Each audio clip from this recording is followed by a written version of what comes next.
Aktivitas saya itu ya macam-macam gitu ya. Tapi ya sebetulnya di LMKN ini juga sebuah lembaga pengabdian karena memang saya sejak dulu menulis lagu tapi saya punya profesi yang lain juga. Profesi yang lain itu antara lain saya aktif di partai politik dan juga aktif sebagai budayawan dan juga sebagai wira swasta juga gitu. Saya mengerjakan kegiatan-kegiatan berbisnis dan di samping itu ya saya aktif untuk belajar. Jadi saya kuliah lagi sekarang ini untuk ambil program doktoral di bidang komunikasi, jurusannya komunikasi politik dan diplomasi gitu di salah satu universitas di Jakarta sini. S3-nya udah setahun lebih, udah hampir 2 tahunan gitu. Jadi saya senang bentar lagi saya udah ujian kompre dan kolokium, sehingga ya mudah-mudahan tahun depan itu saya udah bisa tulis disertasi. Judulnya pun sudah saya persiapkan, sedang dikomunikasikan dengan dosen pembimbing. Dan menarik, di usia begini saya mempelajari tentang teori-teori baru dengan perkembangan ilmu komunikasi dengan media-media baru.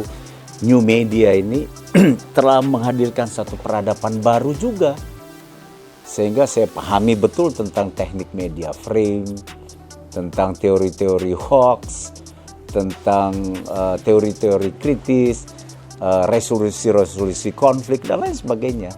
Lagi getol-getolnya saya mempelajari itu gitu.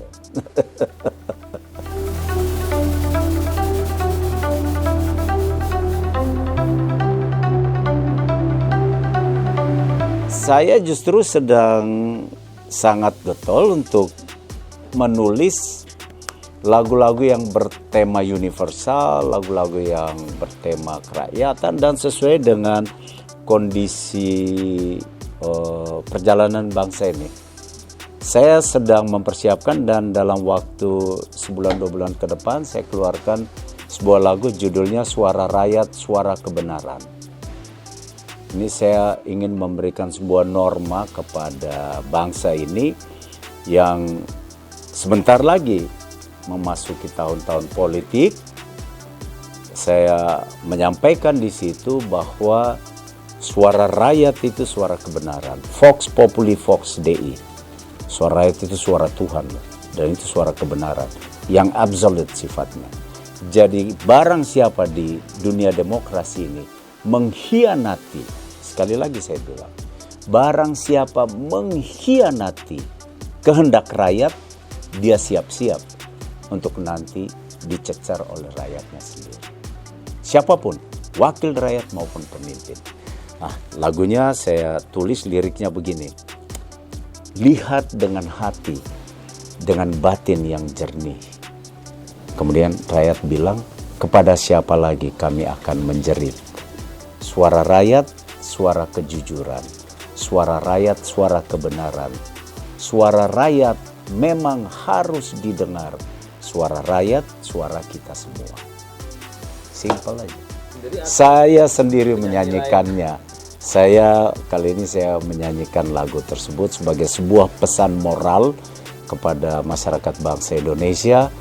Kita pegang teguh hakikat berdemokrasi dengan mengumandangkan suara rakyat, suara kebenaran.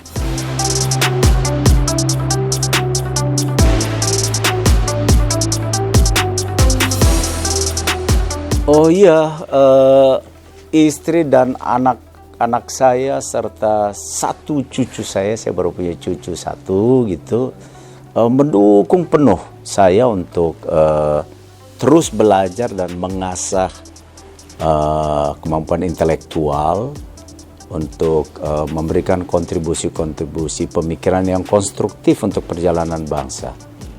Baik di bidang perpolitikan, dunia seni budaya maupun dalam konteks memimpin lembaga manajemen kolektif untuk melaksanakan transparansi royalti dan juga meningkatkan pendapatan royalti untuk pembentukan ekosistem musik di Indonesia.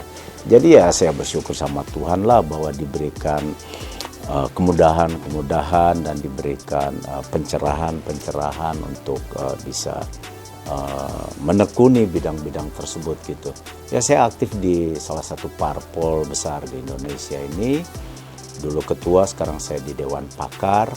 Kemudian juga saya aktif dari beberapa ormas gitu, wakil ketua umum ormas juga secara nasional. Dan saya memberikan perhatian-perhatian kontribusi terhadap interaksi perpolitikan dalam konteks budaya di Indonesia. Dan ini kita ada di posisi silang strategis di kawasan Pasifik Selatan. Indonesia dengan perspektif negara maritim terbesar di dunia, kita harus mampu untuk menjaga stabilitas kawasan ini, untuk menjaga interaksi masyarakat dunia dengan menghadirkan Indonesia yang kondusif gitu. Nah itulah bagaimana saya mengimplementasikan cara pandang ini dalam bentuk karya, dalam bentuk interaksi dengan masyarakat, maupun memberikan edukasi-edukasi kepada masyarakat, baik masyarakat yang di Jakarta maupun di masyarakat pesisir seluruh Indonesia ini. Dan ada kawasan yang menarik di kawasan Maluku sana, di perbatasan dengan Australia, tepatnya di Kepulauan Tanimbar, daerah asal saya itu, ya saya menggelarkan semangat ini, jaga NKRI dari kawasan perbatasan. Dan itu tagline saya untuk memberikan penyadaran-penyadaran. Kita membangun Indonesia bukan dari Jakarta saja. Kita membangun Indonesia dari kawasan-kawasan perbatasan, termasuk di Kepulauan Tanimbar sana, di perbatasan dengan Australia. Gitu. Jadi perspektif bahwa dia terbelakang itu harus dibalik perspektif bahwa kawasan-kawasan perbatasan itu dia terdepan, serambi terdepan dari rumah negara kesatuan Republik Indonesia. Kita harus bolak-balik perspektif itu. Kita harus dalam ranah berpikir seperti itu gitu.